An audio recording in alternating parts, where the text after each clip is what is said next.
Well, get a look at this, folks. This is a big beach volleyball tournament going on. This is the USA National Beach Volleyball at Siesta Key. There are over 50 nets set up out there and hundreds of teams competing for the championship, going for gold.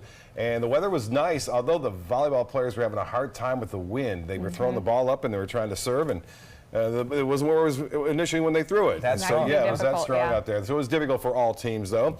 And one team in particular that did pretty well was my niece, who's down from Kansas City on the right there. Wow, they're going impressive. for gold, too, over the actually on Saturday. This goes on through Sunday, by the way, and they always have to stop by and get a picture of the #1 beach in the USA. Of course. I told them it was a #1 beach in the world, and I still stick by that. We'd like to think so, at least. Addison on the left there, that's right. A lot of good times for folks out there. So if you head out to Siesta, you're going to see that. And by the way, no effects of red tide. I was out there for 3 hours with a west wind, and there was no problem. And I didn't see any of the people either having any issues, but it is a problem across parts of the Suncoast. Get a look at this. This just came in by the FWC, by the way, and we've got more red on the map, and that's not a good sign. You can see additional red samples being taken. That's high concentrations of red tide, and it has been a big problem from Venice southward all the way down into Charlotte Harbor, really, and into Lee County.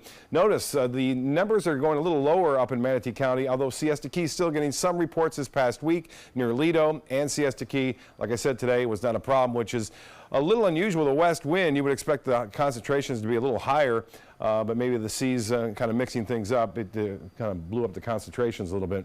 Sarasota, 12 samples have been taken, and they're showing background to high concentrations, and the high concentrations are increasing from Venice to Inglewood all the way down into Charlotte Harbor. So that's bad news. Over, again, 1 million cells per liter. In some cases, there's a scientist down there who's taking samples. He said that there were 2 million at one point near Venice. Well, the Casey Key webcam showing a little high surf out there, showers occasionally moving on shore, and this is all a result, again, of this wind flow pattern that we're stuck in. We're not going to get rid of it either, it looks like. I thought we may get rid of it by Tuesday of next week. Not the case. We have to wait till Friday to get back to those afternoon and evening storms that develop into central Florida and then move toward the west coast. You can see that steady stream. The heavier showers that were around earlier are still around, but they're a little bit less activity out there.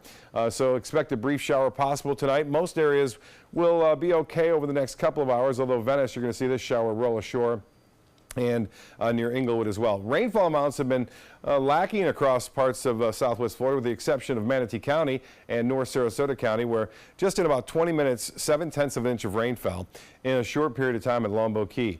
While the moisture is there, the dry air is to the south, west, and north, so with that in place and a little frontal boundary still hanging around to our north, we can expect a good deal of shower and thunderstorm activity over the weekend. And it looks like that line is going to drop a little bit closer to southwest Florida, and that means a little bit more action tomorrow than anticipated. And then another piece of energy comes down on Sunday. So Sunday we'll also see a good deal of scattered showers and storms around as this upper level low kind of drifts southward. It's going to create little pieces of energy which will shoot on by and bring us a pretty good chance for showers. It's cool, though. At least the rain has cooled things down over North Sarasota. Still hot, though, in Arcadia at 89. The Gulf water temperature at 88 degrees. 81 the current temperature now, 89 on the heat index. And as far as highs go tomorrow, it's heating up and staying that way over the southern plains. 109 degrees expected in Dallas. Big storms now firing up in Indiana and Kentucky as well, where tornado watches are in effect. The same system that brought those tornadoes to Iowa.